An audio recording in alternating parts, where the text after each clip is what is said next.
Dark psychic forces dominated our national political debate over the past 2 days as 20 Democrat wannabe presidents took the stage in Detroit to humiliate themselves. We will examine the best of the worst with a special emphasis on breakout star Marianne Williamson. Then the mailbag, all that and more. I'm Michael Knowles, and this is The Michael Knowles Show.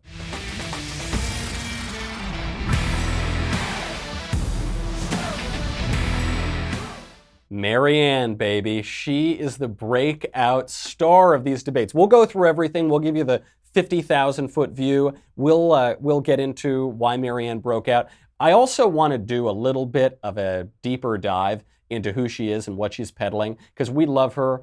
We're members of the Orb gang. We've left the Yang gang. Now we're on the Marianne Orb gang. But she's also peddling ideas that are extremely destructive. And not just political ideas, but also cultural and spiritual ideas. So we'll get into that all in a second. I want to point out, though, that Marianne Williamson made the single truest statement during either night of the Democratic debate. The single truest statement. She said three things in this statement. One, Democrats are idiots to focus on wonkiness. They're idiots to focus on the accounting details of their various zillion-dollar plans, that the Americans don't care about that at all, was the first thing. She said that there is a dark psychic force that we are fighting against in politics. That is completely true. And she said that if Democrats don't change their strategy soon, that Donald Trump is going to be reelected. So much truth packed into just 28 seconds. Here's a listen. If you think any of this wonkiness is going to deal with this dark psychic force of the collectivized hatred that this president is bringing up in this country, then I'm afraid that the Democrats are going to see some very dark days. We need to say it like it is. It's bigger than Flint. It's all over this country. It's particularly people of color. It's particularly people who do not have the money to fight back. And if the Democrats don't start saying it, then why would those people feel that they're there for us? And if those people don't feel it, they won't vote for us, and Donald Trump will win. Thank you very much. Donald Trump will win. As things stand now, truer words have never been said. All 3 points are totally right. Wonkiness is stupid. And the Democrats, you'll notice their debates have been all about these very particular aspects of their different zillion-dollar programs. They all take for granted that we should take over 1/6 of the American economy with health care. They all basically take for granted that they should force their huge federal healthcare programs on all of America. So they're just arguing about the details. This is what the left does. The left has the vision of the anointed, as Thomas Sowell would say. The left has this utopian progressive vision. They see utopia. They see the perfect place. They don't realize that utopia means no place. They think it means the perfect place. So they see it, and they're progressing toward it, and it doesn't even dawn on them that some people might object to their utopia. Doesn't even dawn on them, maybe the federal government shouldn't control 1/6 of our economy and all of our healthcare decisions and life and death. Maybe that's not such a great idea. They don't think that way. They just assume that we're all on board with this progressive plan, even though poll after poll shows that progressivism is a minority viewpoint in America. So study after study shows progressivism is about 20% of America. Maybe about 40% of America is conservative. The rest would call themselves centrist or moderate or undecided or independent. And yet they are certain that that 20% of America, which is progressive, represents the whole of the country. So they're not discussing ideas. What you will hear in Republican debates, much more than in left-wing debates, is a discussion of different ideas, different visions of the country. You got a little bit of that last night, especially with Tulsi Gabbard. We'll get to that at the end. But for the most of the debate, you did not get that. And what the American people want from their presidential candidates is big ideas. President Trump didn't get into the minutiae and the details of every policy proposal. He probably didn't read the minutiae and the details of every policy proposal. He talked in big ideas. We're not electing an accountant. We're not electing the functionary at the department of so-and-so, some mid-level bureaucrat. We're electing the president. We want big ideas. We want a big vision. Marianne totally got that. Also, the dark psychic force, she's completely right about that. I mean, people made fun of her. That was the viral moment. Dark psychic force is very real. I forget who said it. A lot of people have been credited with saying it. At bottom, all political differences are theological differences. St. Andrew Breitbart, the patron of Hollywood conservatives, said, Politics is downstream of culture, and culture we know is downstream of religion. Cult and culture come from the same root. What a culture worships defines that culture. So when we're talking about political problems, it's not just someone lost their health insurance because of this aspect of a federal program, and if you fix that aspect, then you're okay. It's not just we need to lower the marginal tax rate 0.2%. You're talking about spiritual realities, because human beings are not just meat. We're not just animals. We don't just grunt along and eat our slop and fall asleep in our own filth. Well, increasingly in America, we do that, but we're not supposed to do that. Winston Churchill said, when great forces are on the move in the world, we learn that we're spirits, not animals. The destiny of man is not measured by material computation. Ronald Reagan knew that. He quoted that very line in his breakout political speech, A Time for Choosing. We have a major spiritual component to our humanity. That is what matters to us, are these spiritual things. And Marianne is talking about that. And when she talks about a dark psychic force, we're talking about what we all know to be true, which is that mankind is broken, we're fallen, and the origin story of our whole human nature, of our whole fallen world, is that the devil tempted man in the Garden of Eden, and we made that choice and gave in to that temptation. Then we got kicked out of paradise, and now we live in this broken world because sin and death pervaded the world. That dark psychic force that is always crouching, trying to devour you, that's the devil. And the devil exists. Antonin Scalia used to laugh about this, because in a secular world, people think you're crazy if you believe in the devil. And what Antonin Scalia answered in a New York Magazine interview, he said, I believe in the devil. And the interviewer, who's some secular girl who worked for New York Mag, said, well, it must be awful scary to believe in the devil. And he said, you're looking at me like I'm crazy. Do you realize how out of touch you are with most of America? Do you realize how out of touch you are with the vast, vast majority of people who have ever lived, who have believed in the devil? And then this was the key line. He said, many more intelligent people than you or I have believed in the devil. And Marianne Williamson is basically saying that exact same thing, and people are calling her crazy for it. But she's totally right about that. And then she's right that Trump will win if the Democrats don't change. But there is a big problem with Marianne Williamson. We'll get to that in 1 second. First, we need to thank our sponsors over at Wesley Financial Group. You know someone who has done this, or you have done this yourself, and if it's you, I'm sorry to hear it. Someone who bought all those lies from the timeshare companies and threw your money into a timeshare, and now you can't get that money out. It is just bleeding you dry. This is what they tell you. Oh, timeshare is a great investment. Timeshare, it's going to be a legacy for your kids. You can stay wherever you want, whenever you want, and guess what? It's all a lie. It's all a total lie. The ugly truth is, with a timeshare, you can never tell how much it's actually going to cost or when it's going to end. That is totally up to the timeshare company, and you are just a piggy bank for them. Many owners trying to sell their timeshares online find out the hard way that it is not an investment when they can't get a single dollar for it. Those with rising annual maintenance and assessment fees buying a timeshare is like giving the timeshare company a blank check. That's all it is. It is just a total scam. And when you die, guess what? Your family gets stuck with this burden. Stop the insanity today. There is a way out. If you are stuck in a timeshare nightmare, fix it today. Don't waste a single extra dollar. Go to icanceltimeshare.com. Tell them that I sent you. To make sure, you got to tell them that I sent you. This is very important. Go to Wesley Financial Group. They guarantee they will get you out of your timeshare permanently, or you pay nothing. To get your free information kit telling you all about how it works, go to icanceltimeshare.com. That is icanceltimeshare.com. Go over there now. Don't waste another penny on those scams. So Marianne says the truest statement of the entire Democratic debate of either night. But there's something very wrong with Marianne. So she's the new Andrew Yang. We like that. Andrew Yang is broke. Marianne Williamson is woke. The Orb Gang is the new woke thing. But they're calling it the Orb Gang. Why? Because orbs and crystals and opal and all these sort of things are symbols of the New Age movement. And that's what Marianne Williamson is. Marianne Williamson is a guru, self-styled guru, promoted by Oprah a million times, written a bunch of books about a spiritual and religious movement called the New Age movement. Most people don't know what that means. So I think it's certainly worth taking a moment to explain it, because Marianne Williamson is a fun sideshow. I love her. I only tune into the debates for her. She's also peddling a dangerous heresy that almost certainly comes from the devil himself. And I'm not joking about that. I mean, this is like a genuinely diabolical heresy that she is promoting. So she's been promoted by Oprah. That's how you know she's probably peddling diabolical heresy.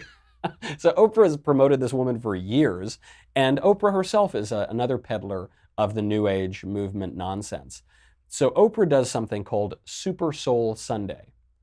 Think about the cojones it takes to style yourself as that kind of religious leader when you're not a religious leader. Super Soul Sunday, as though Oprah is this expert on the human soul. She's made herself into not just a TV figure, not a political figure, not even just a cultural figure. She's made herself into a religious figure, as has Marianne. And the question is, what religion is Oprah? She's not Christian. Occasionally she said she's sort of Christian, but she doesn't believe in Christian orthodoxy or anything even remotely resembling Christian orthodoxy. So she's not a Christian religious figure. She's not a priest. She's not a pastor, not a deacon, not a bishop. She's not Jewish, right? She's not a Jewish religious figure. She's not Hindu. She's not Muslim. She's New Age. And she did an interview on Super Soul Sunday with Marianne Williamson. Starts out sort of okay, just like all New Agey stuff does, and then it gets real kooky real fast. Finish these sentences. Okay. The world needs Love. love. Love. I believe in God. love is. Everywhere. I am grateful for My daughter and my work. Yeah. Do I get to? Yeah, you get to whatever you want. What is the soul? For me, it's the truth of who we are, the light, the love which is within us. It goes by different names, but the truth of us. Michelangelo said when he got a statue that he would go to the quarry and get a big piece of marble. And the way he imagined it, God had already created the statue. And his job was just to get rid of the excess marble. So that's what we're like. Inside is the being that God has already created. Some call it the Christ, the Buddha mind, the Shekinah, the light, the soul. And our job is to get rid of this excess, useless fear, thought forms of the world that actually hide the light of the soul. Oh, excuse me, sorry, I just had to take a few puffs there to try to get on the level with Oprah and Marianne. So you see that kind of defining feature is this total relativism and this total self-centeredness. So she goes, yeah, man, some people call it Christ, some people call it Buddha, some people, but you know, it's really what it is not just that radical relativism, it's all about you. You are that light, you are that truth, you are the way and the truth and the life and the Buddha and the Christ. That is New Age, and it is wickedly wrong. Where does she get these ideas from? Because I think some people think she's just kind of spouting nonsense. Obviously she is, but she's not just spouting nonsense. She's spouting a very specific kind of nonsense from the New Age movement, specifically from a book called A Course in Miracles. Don't take my word for it. She tells Oprah on a whole other program about her love of this particular book. Do you have a morning ritual, Marianne Williamson? I love orange juice. I love a cup of coffee. I go back into my bed. I make it neat. I bring up my Course in Miracles. I do my meditation. You must have done it 100 times by now. She's done it more than 100 times. Even there's another clip of Marianne on Oprah years and years ago where she's asked point blank, what's your favorite book? Favorite book's A Course in Miracles. What is A Course in Miracles? A Course in Miracles is the New Age anti-gospel. You wouldn't call it a gospel, but it's the anti-gospel. It's written by a tortured woman named Helen Schuckman, and she channeled what she called a new gospel through a spirit claiming to be Jesus Christ. So this woman, this very troubled woman, Helen, had a vision, and she believed that Jesus was speaking to her. She believed that a spirit from the spiritual world who was claiming to be Jesus and speaking to her a new gospel. She was having this private revelation of a new gospel. And why was the Spirit speaking to her? The Spirit who she said was Jesus, was speaking to her to correct errors in Scripture and the teachings of the church. Now, Christians hold the Bible to be inerrant, Scripture to be without error, right? She is saying, no, not only is it full of error, but Jesus himself spoke personally to me and only me to correct these errors, specifically the errors that the apostles lied, so we can't trust the apostles anymore. Raises the question, why can we trust Helen if we can't trust any of the apostles who actually knew and followed Jesus, and to whom Jesus said, I give you the keys to the kingdom of heaven. This spirit, claiming to be Jesus, also told Helen that we are all Christ and that we have no need of a Savior. So this is not just a heresy. This is not just a different version of Christianity. This is anti-Christianity. This is the opposite of Christianity. And Helen was a Columbia University professor and psychologist, and she was an acquaintance of a priest named Father Benedict J. Gruschel. And Father Gruschel was close enough to her that he actually gave a eulogy at her funeral. So it's not like he was some opponent of hers. They actually seemed to be quite friendly. He later said, having known this woman and having given the eulogy at her funeral, quote, "This woman who had written so eloquently that suffering really did not exist, spent the last 2 years of her life in the blackest psychotic depression I have ever witnessed." And I know people who have gotten involved in the New Age movement. New Age is no joke, and it does lead people to some pretty dark places. The reason this matters, particularly for our politics, is not just that we're pretty soon going to be all living under the Williamson administration, but it's also because New Ageism is the kind of defining spiritual movement of our culture. It's radically relativistic. We live in a very relativistic culture. We have your truth and my truth. You can't tell me, man, that's just your opinion. We live in a culture that denies physical realities. That's very much the case of the New Age movement. New Age movement draws on a lot of older heresies that say that the physical world is basically terrible, that I have nothing to do with my body, that I'm merely my soul and my spirit. The New Age movement denies the reality of suffering. They say this whole world is an illusion. This whole world of suffering that we have is just an illusion. Forget about it. It's not real. And it denies the fall of man. It denies the brokenness of human nature. It says we don't need a savior. We're all our own saviors, and we're going to save ourselves. That's certainly what we all believe in this culture. I mean, that's what so many of the leftist movements are about.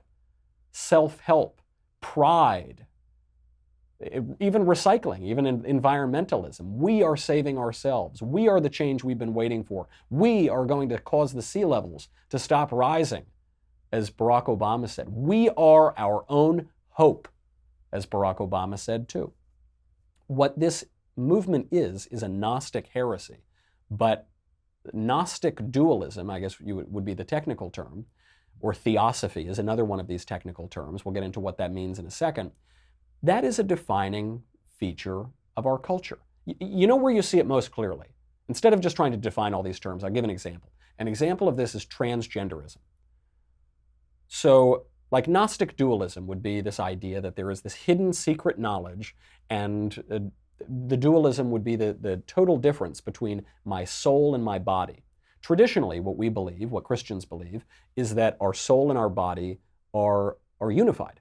We are neither simply our soul and we're not simply our bodies. We're human beings, and human beings have body and soul. And then lots of various other ideas tell us we're either one or we're simply the other. So materialism tells us we're only our body, and Gnosticism tells us we're only our soul. In transgenderism, you see a little bit of each of these, right? Transgenderism tells us if I am a man, I am by all visible evidence a man, but I think really deeply that I am a woman, then really I am a woman.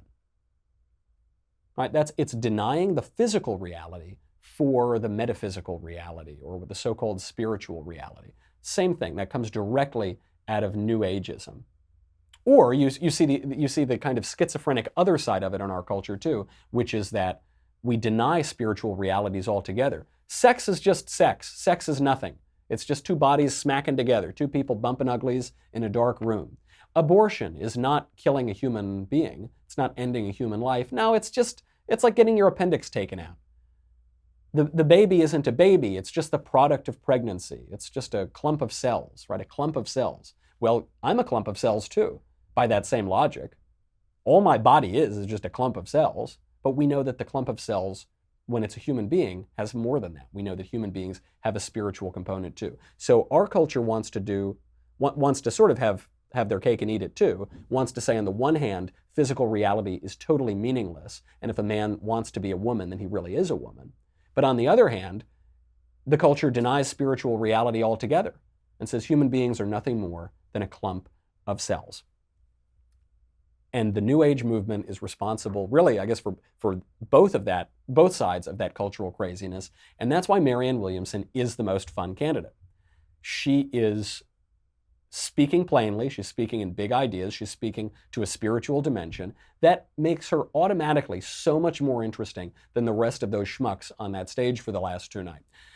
The only trouble with Marianne, my only hesitation with getting on the Orb Gang, is that she is peddling diabolical heresy. And one of the problems with just making jokes about Marianne all the time, and even acknowledging some of the interesting intuitions that she has about politics, is people lose sight of the seductive and false and misery-inducing spirituality that she is embracing. So we talk about this for all the other candidates. We say their policies induce misery. Socialism makes misery. It happened in the Soviet Union, happened in China, happened in Venezuela, happened in North Korea, happened everywhere socialism has been tried. It breeds human misery. Those are misery-making policies. The thing that makes Marianne a little different is she's not even really talking about policies. She was asked about her healthcare plan, and she basically said, yeah, I kind of agree with everybody, the left and the right. But what she is peddling is a misery-making spirituality. And unfortunately, it's a spirituality that became very popular in the 70s, 80s, 90s. I think it's kind of on the wane a little bit now, but a lot of people have gotten caught up in it. People like Oprah have been peddling it to housewives and middle-aged women who sip wine on Tuesday afternoons for a very long time, and it's just a bad idea. So we should speak clearly about the real dangers of Marianne Williamson. We must embrace the memes, as funny as they are, with caution. We must proceed with caution. So how do the other candidates do who are living on this plane of existence rather than on whatever plane Marianne Williamson's living on? Joe Biden had the worst night of all. I mean, he just got clobbered. He got clobbered by the other candidates, all of whom were going after him. We expected that.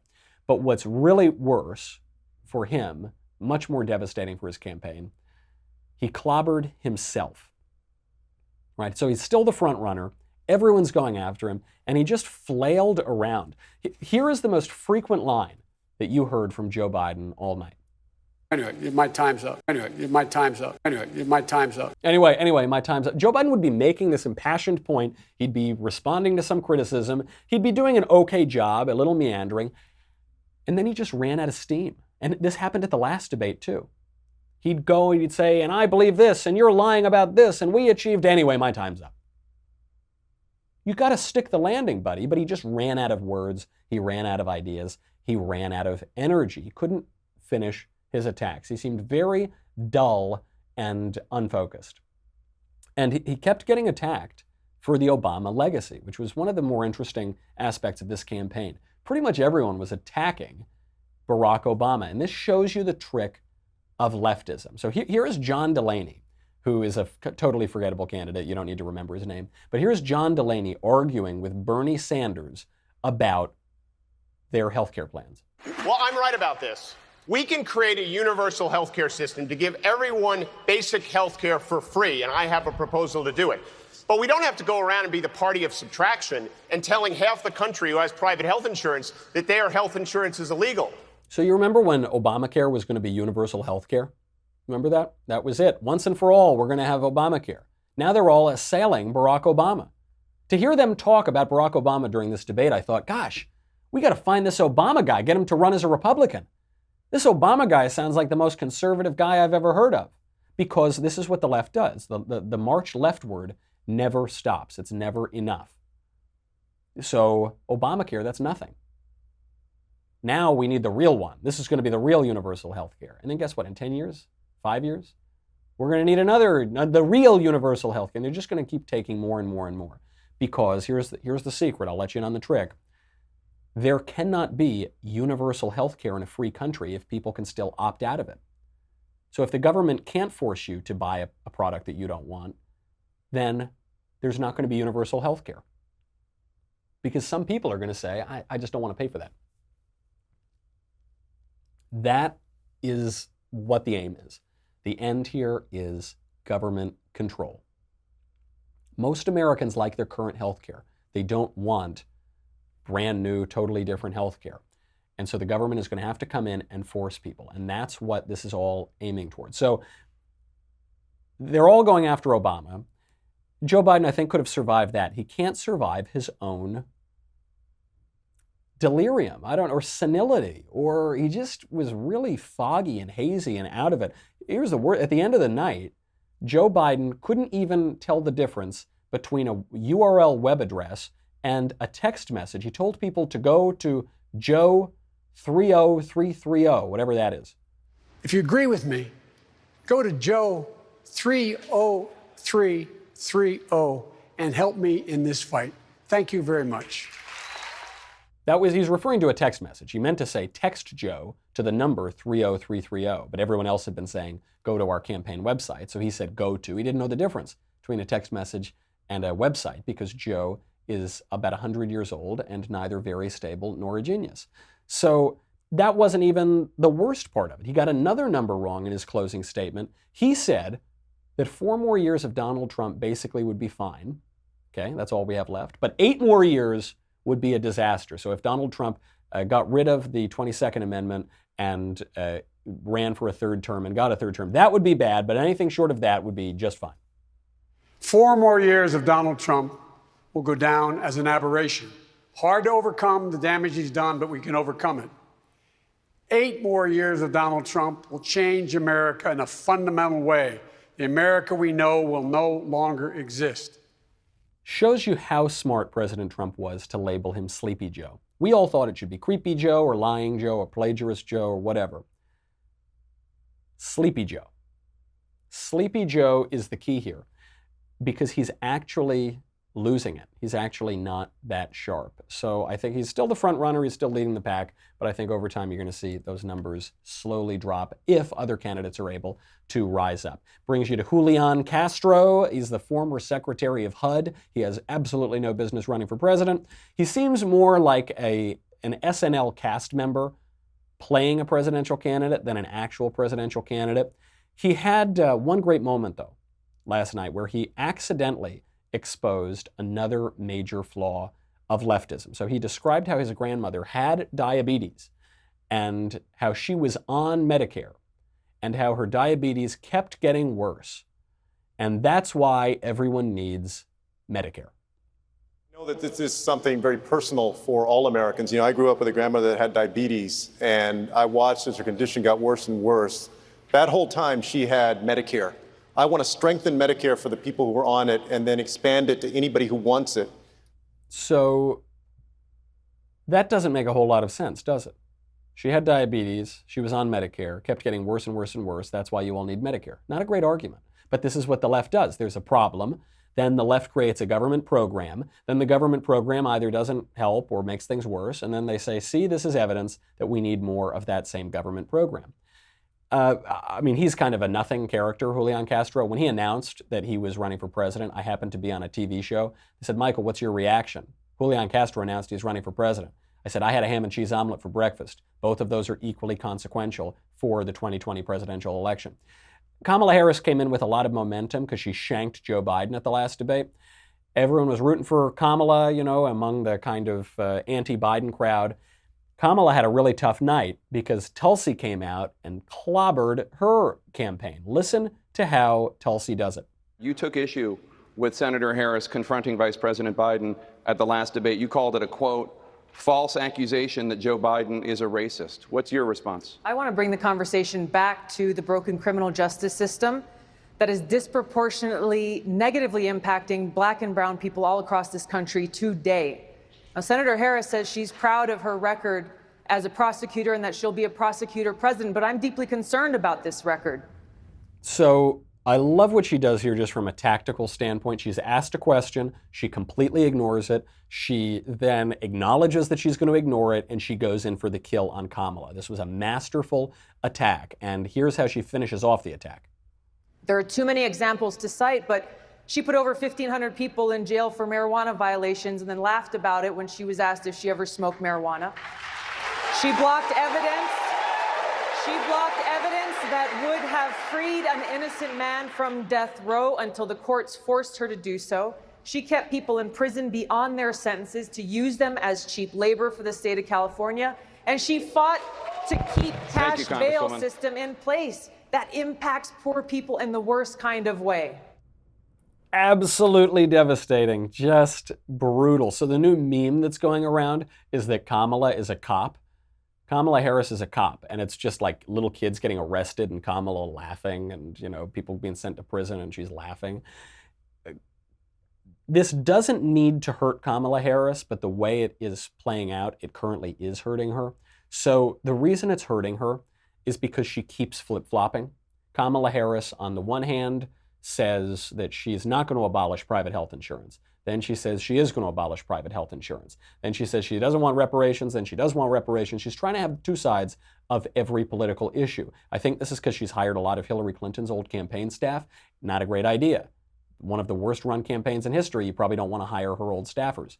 So she's also flip-flopped on her biography. And when she started running, she refused to acknowledge that she was a prosecutor, which is her whole career, right? She graduates law school, she's a prosecutor, she then becomes the attorney general, so she's the top prosecutor, then she's in the Senate for 5 minutes, and now she's running for president. Her whole career is as a prosecutor, and yet she wanted to run away from that because Democrats hate law enforcement right now. They don't want to run on law enforcement, so she's just become nothing. Then she started to embrace the prosecutor angle. So she said, I'm going to prosecute the case against Donald Trump. I think this is the smart play. You can't run away from yourself. All you have to run on is who you are. If you're going to run on being someone else, they're going to just vote for someone else. You got to run on who you are. And so if she's smart, and if her campaign is smart, she's going to start running on this prosecutor thing again, own it, and go after Tulsi Gabbard because the best defense is a good offense. By the way, if the Harris campaign is watching, just remember, even though the left wing of the Democratic Party is now very anti-law enforcement, cops are the third most trusted institution in the country, according to a number of polls that have come out. The only more trusted institutions are the military and small business. Cops are a good play. Democrats are running against all of this popular stuff. They're running on they're running on reparations. 29% of Americans support it. 2/3 of Americans oppose it. They're running on open borders. Immigration enforcement is the number one chief political issue in the country, according to a Gallup poll that came out just 2 weeks ago. And yet they're running on open borders, very unpopular. They're running on free healthcare for illegal aliens, very unpopular. They're running on all of this stupid stuff. They're running on taking healthcare away from 150 million people. They're running against the American flag. Bad idea, very unpopular. Why? Why are they doing this? The party knows this is a bad idea. The party knows it. That's why they opened the debate with the presentation of colors and a major Star-Spangled Banner singing. They just know it doesn't play well in Peoria when all these left-wing candidates are spitting on the flag. But the candidates themselves are just wrapped up in this leftism because they have nothing real to argue about in the current political climate. They have not. If they're just going to oppose Trump, then they have nothing real to argue about. If they're just going to oppose Trump, the economy is going well, unemployment is very low, we have relative peace abroad, things are just going well. And so they have to argue about these fantasies. And this opens up the Democrats to a lot of vulnerabilities. The Democrat fantasy breaks through. They say that they're representing all black people. They're representing all racial minorities. They held that debate in Detroit, one of, I think, the single blackest city in America, just as a percentage of population. It was the whitest audience I've ever seen. There were no black people on the stage the first night, 2 black people on the stage the second night. That's out of 20 candidates.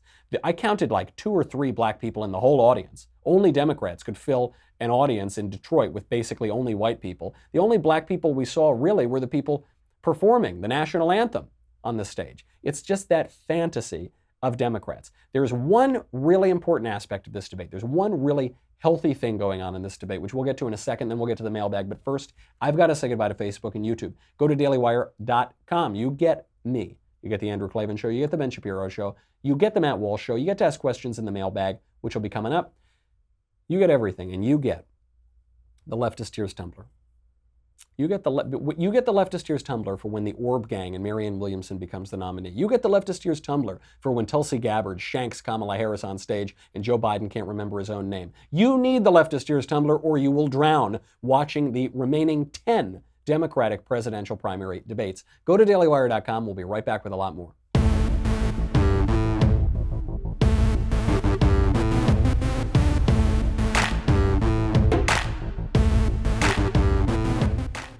There is one really healthy thing going on in this Democratic presidential primary, which is you are seeing something that started with the Republicans in 2016 and it's continuing now in 2020. You're seeing the beginnings of a political realignment. So you're seeing old orthodoxies, political orthodoxies, being smashed, old ideological certitudes being destroyed.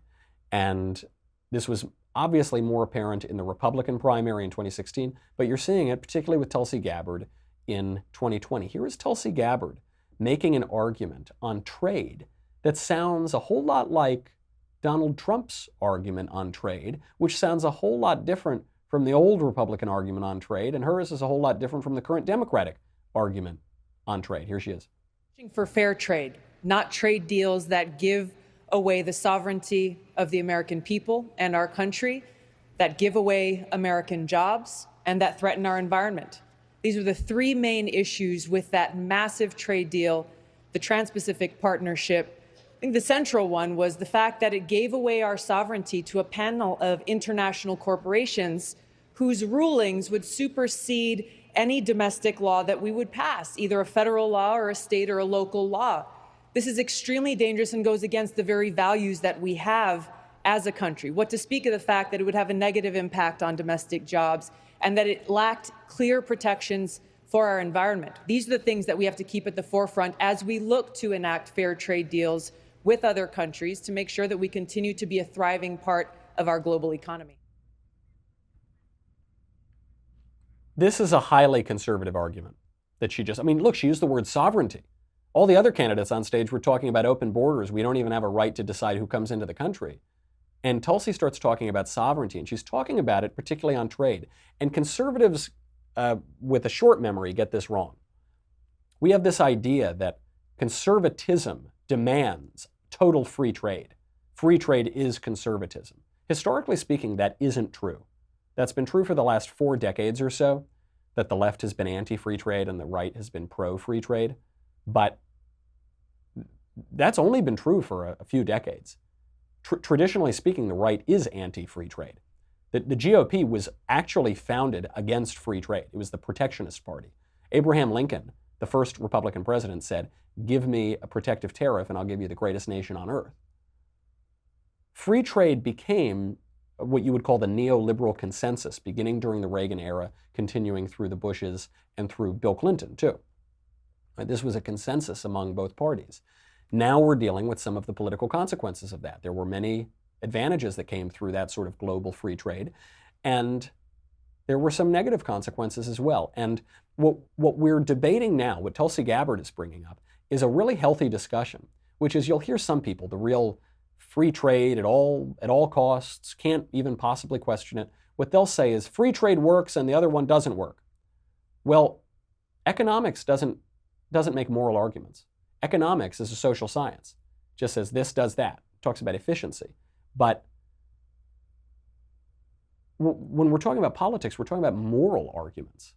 Not just what the policies do, but what the policies should do, what policies we should enact.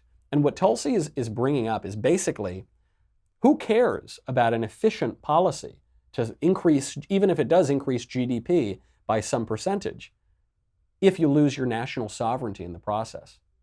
Who cares about it if you lose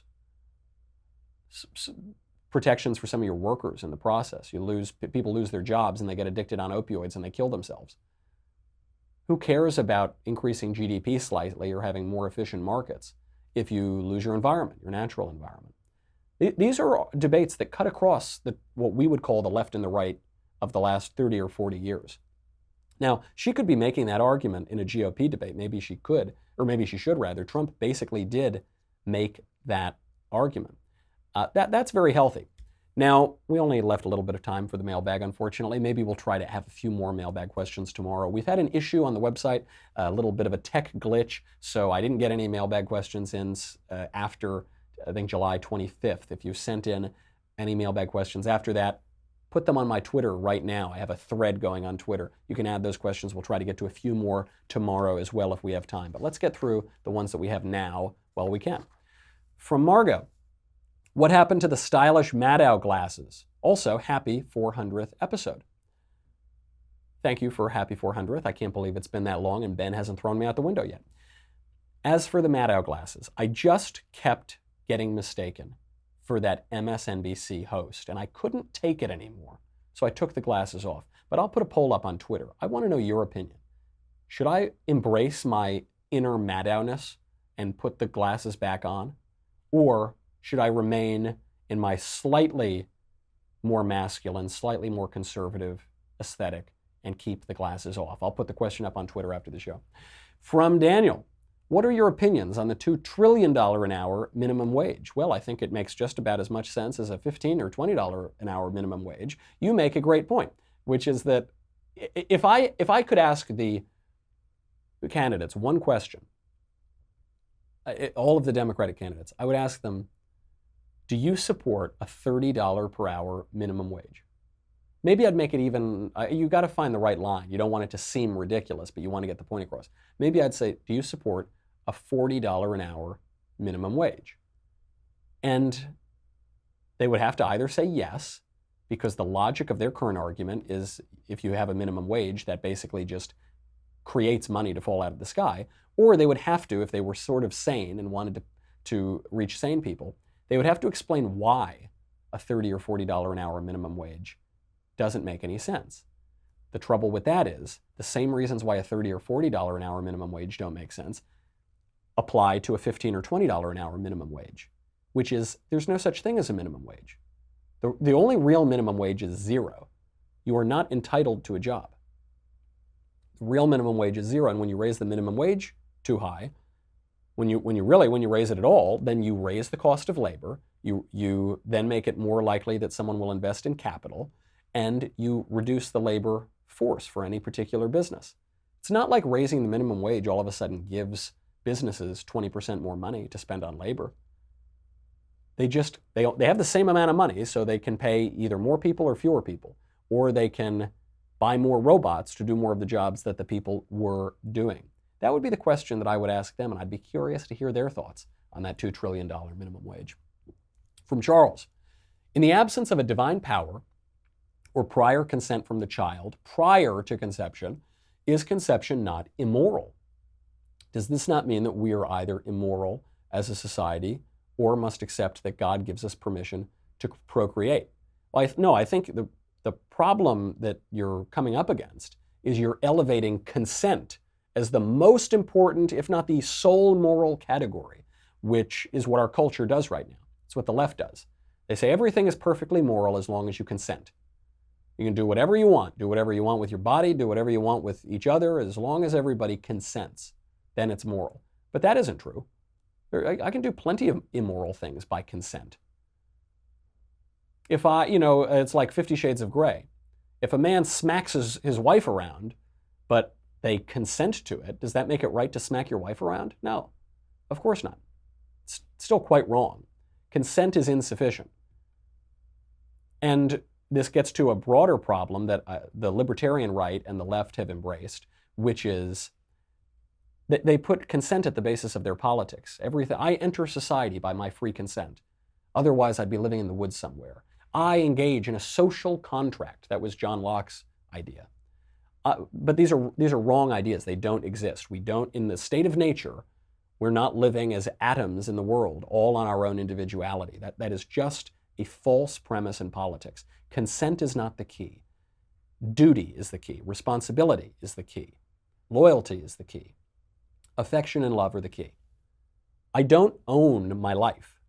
in the sense that I didn't create my life. I'm not responsible for the creation of my life. I have to thank my parents for that. They have to thank their parents, and ultimately we have to thank our heavenly parent. I owe something to my parents. I owe them respect. I owe them some loyalty. I owe them love. That's something I'm born into the world with. I never consented to that obligation, but I owe it to them anyway. When you switch your politics from a politics of consent to a politics of duty, from a politics of rights and entitlement to a politics of affection, duty, loyalty, responsibility, and respect, the world starts to make a whole lot more sense. Take one more question. Aaron, is it okay for Christians to visit and pray at non-Christian spiritual sites, Buddhist temples, for example? I have visited plenty of spiritual sites of other religions. I've visited temples in Varanasi, India, Hindu temples. I've obviously been to different Protestant denominations and Jewish denominations, things like that. Jewish temples, rather. I think it's fine to visit those things as a sort of cultural or historic curiosity to expand your knowledge, but you should not attend those worship services. I think it's perfectly fine when you're walking past a temple in India to say a prayer to Jesus, but I wouldn't attend those spiritual services. I think that's probably a bad idea. I don't think you should say, well, I'm really curious about this other religious service, so I'm going to go and participate in that. I think that would be sinful. I don't think that's okay at all. Now we're about to see the extreme of that in politics because Marianne Williamson is about to just cast orbs and crystals all over all of the culture. And so I guess when you watch a Democratic presidential debate, in a certain sense, you are participating in another religious service. So you got to be careful about that. But I think that's the difference. If you are learning about something, if you're studying something in a scholarly or academic way, that's one thing. If you are actually participating in it, I think there you're going to run into a little spiritual trouble. That's our show. We'll try to get to more mailbag questions today because I feel like I cheated you all by talking too long about 2020 and the Democratic debate. So we'll get to a little bit more tomorrow. If you haven't checked it out and you haven't been able to submit a question, go do it on Twitter. In the meantime, I'm Michael Knowles. This is The Michael Knowles Show. I'll see you tomorrow for a rare Friday show. See you then. Anyway, my time's up.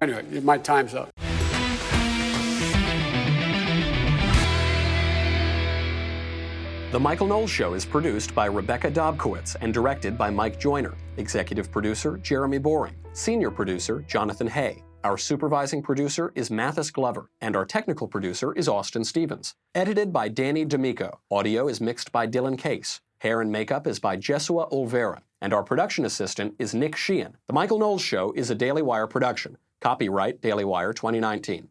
Hey everyone, it's Andrew Klavan, host of The Andrew Klavan Show. Well, the second round of the second Democrat debate is over, and our choice is clear. Are we going to stick with mean Mr. Donald Trump, who has restored the economy, kept the peace, and restored the Constitution too? Or are we going to go with a nice, compassionate, good-hearted Democrat who will destroy everything? We'll talk about it on The Andrew Klavan Show. I'm Andrew Klavan.